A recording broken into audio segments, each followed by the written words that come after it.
welcome to the deep dive. Today we're getting into the mechanical properties of materials. Specifically, how they hold up when you push or pull on them, how they react to forces. Right. And I know this can sound a bit maybe engineering heavy, Yeah, it might feel a bit dense. but we're really aiming to simplify it, get to the core ideas of how materials resist forces, basically. Okay, good, because it's actually really important stuff. Absolutely. Understanding this helps explain why, certain materials get picked for certain jobs and why sometimes things just break. Right, so we got some different angles here, some dental science perspectives, some broader definitions. And we'll pull the key bits together. Great, so let's start simple. A force hits a material. What happens? Well, two key things, really. Stress and strain. Stress. That's like the force intensity, right? Yep. Spread over the area. Exactly. Force per unit area. And strain is the material's response. How much it deforms relative to its original size. Okay, so like if I have a cylinder, I could squash it. That's compression. Yep. Or pull on the ends tension. Or try to slide parts past each other. Shear. Shear, exactly. Or bending, which is actually kind of a mix. And in the real world, it's usually more complicated, isn't it? Like in your mouth. Oh, definitely. The oral cavity is a great example. You bite down and teeth, fillings, crowns, they get hit with compression, tension, bending, all mixed together. Oh, yeah. So understanding how materials cope with that complex situation is, well, critical, especially for things that need to last. Makes sense. So these properties, they fundamentally describe how well a material resists. Oh, what? Changing shape? Changing shape, yeah, deformation. Or resisting a crack growing. Or just outright breaking. Fracture. Exactly, when stress is applied. Okay. So to really get a feel for different materials, it helps to see what happens as we slowly ramp up the force. Precisely. And that leads us to the stress-strain relationship, often shown as a graph. Right, the graph. Stress on one axis, strain on the other. And what you usually see first is a straight line. Right. Linear, that's the proportional limit. Stress and strain are directly proportional there. It's predictable. Double the stress, double the strain.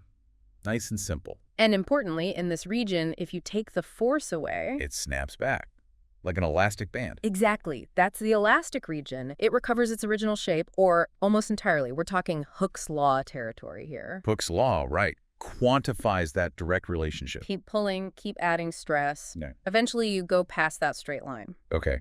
What happens then? You hit the elastic limit, or sometimes called the yield point. Beyond this point, no more perfect snapback. So if you let go now... It stays partly deformed. Yeah. You've got permanent deformation. The material has yielded. It gave in a bit. Sort of. It entered the plastic region. Plastic region, okay. And in this zone? Well, now things get interesting. Even small increases in stress can cause much larger, permanent changes in shape. Like bending a paperclip. Yeah. Once you bend it, it stays bent. Perfect analogy. And if you keep going, keep increasing the stress in this plastic region. You eventually hit the maximum stress it can take. That's the breaking stress, or ultimate tensile strength. And then finally... Snap, fracture point. Fracture point. The material fails. Okay. But you said the shape of this graph tells us a lot. It's not the same for everything. Not at all. That shape is like a material's fingerprint. It reveals its main characteristics. How so? Well, think about how steep that initial line is. If it takes a lot of stress to cause just a tiny bit of strain... It's resisting deformation strongly, so it's strong. In that sense, yes. It's stiff, resistant to deformation. A steep curve means high stiffness or high elastic modulus.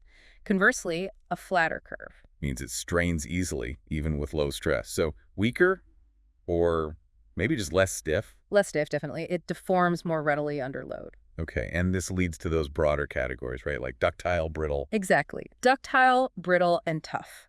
The overall curve shape tells you which category a material leans towards. So ductile first. What does that curve look like? A ductile material, like say gold, shows a significant amount of plastic deformation after the yield point, but before it fractures. So it stretches a lot. It stretches a lot, yes. You can draw it into a wire.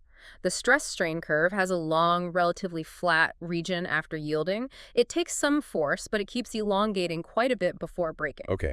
Gold is a good example. Stretchy. Now, contrast that with brittle materials. Like glass. Glass, ceramics, even tooth enamel. Very different curve. It goes up quite high, meaning it can take decent stress. So strong in that sense. Strong under compression, often. but there's very little plastic deformation. The curve goes up steeply, maybe a tiny bit of yield, and then bang, it fractures suddenly. Not much warning, doesn't stretch, it just breaks. Precisely. Doesn't tolerate tensile stress or bending very well. It cracks instead of deforming. Right. And the third one, tough. Toughness. This is a really important one. Toughness isn't just about strength or just ductility.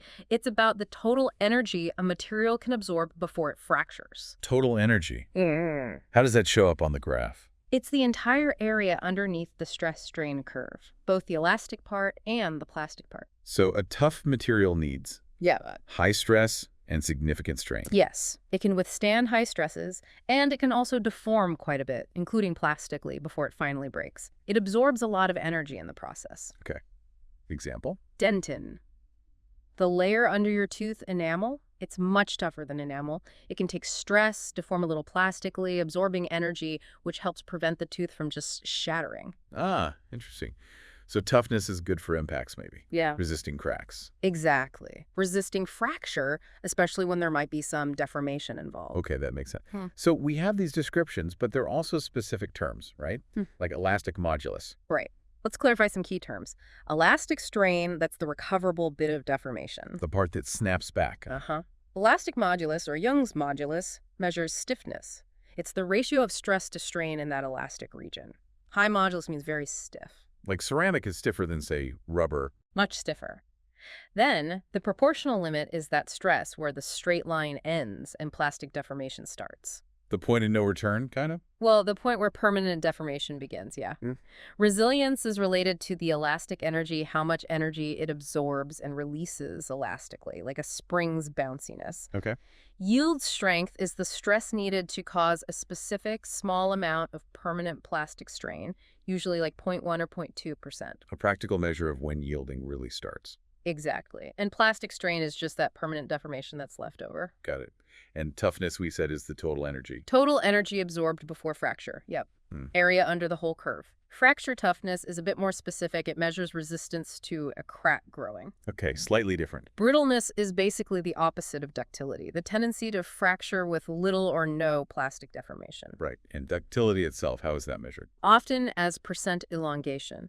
You measure how much longer a sample gets before it breaks, divide by the original length, times 100. So high percentage means very ductile. Very ductile. Malleability is similar, but under compression, the ability to be hammered or rolled into thin sheets. Think gold leaf again. Gold's good for both, huh? Ductile and malleable. It is. Then there's tensile strength, or ultimate tensile strength. That's the peak stress on the graph. The maximum stress before failure starts. Okay. Now, there was something about work hardening. Yes. Strain hardening or work hardening. Really interesting effect. What happens there? When you deform a ductile metal plastically, like bending that paperclip, you actually make the metal harder and stronger. Wait, bending it makes it stronger. It does, up to a point. But here's the catch. It also makes it less ductile, more brittle. Huh. How does that work? It has to do with how the atoms move and get tangled up during plastic deformation, but the result is increased strength, increased hardness, but decreased ability to deform further without breaking. Okay. Is there a practical example? Yes, the sources give a great one. Removable partial denture clamps, the metal bits that clip onto teeth. Every time the patient takes the denture in and out, that metal clamp flexes elastically to get over the tooth's bulge. Right. It has to spring open a bit. But with each flex, maybe a tiny, tiny amount of plastic deformation occurs. It accumulates over thousands of cycles. It's being repeatedly worked. Exactly. It strain hardens, it gets stronger, but it also gets more brittle over time. And eventually. Eventually, it loses too much ductility, becomes too brittle from all that flexing, and one day it just snaps, fractures. Wow. So the very act of using it changes its properties until it fails. It's a classic example of how mechanical history impacts future performance. Okay. And just quickly, the word strength itself, you said it can mean a couple of things. Yeah, it's good to be clear.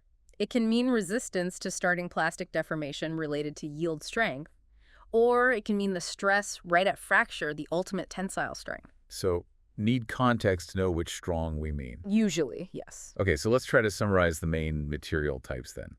Brittle stuff. Brittle, like enamel or ceramics. Often strong in compression, but low tensile strength. Crack easily under tension or bending. very little plastic give, Tough materials. like dentin, can handle significant stress and strain, including plastic deformation, good at absorbing energy, resisting fracture. Tile. Like gold, stretches a lot under tension even with relatively low force before breaking. Significant plastic elongation. And malleable. Also like gold, can be hammered or pressed thin without cracking, good under compression. Got it. So really the take-home message is these properties tell us how materials are going to behave under load. Pretty much. Understanding if something is brittle, tough, ductile, it lets us predict if it's likely to bend, crack, stretch, or break in a given situation. And yeah, even though the words sound technical, The concepts are pretty fundamental. It's about how things stand up to stress, which is, everywhere. absolutely. So maybe something for listeners to think about. Look at objects around you. A bridge, a chair, a car part. Why that material? What properties were probably most important? Was it strength, toughness, maybe how easily it could be shaped, like ductility or malleability? Yeah, it's a neat way to think about why things are made the way they are. It often comes down to these mechanical properties we've been talking about.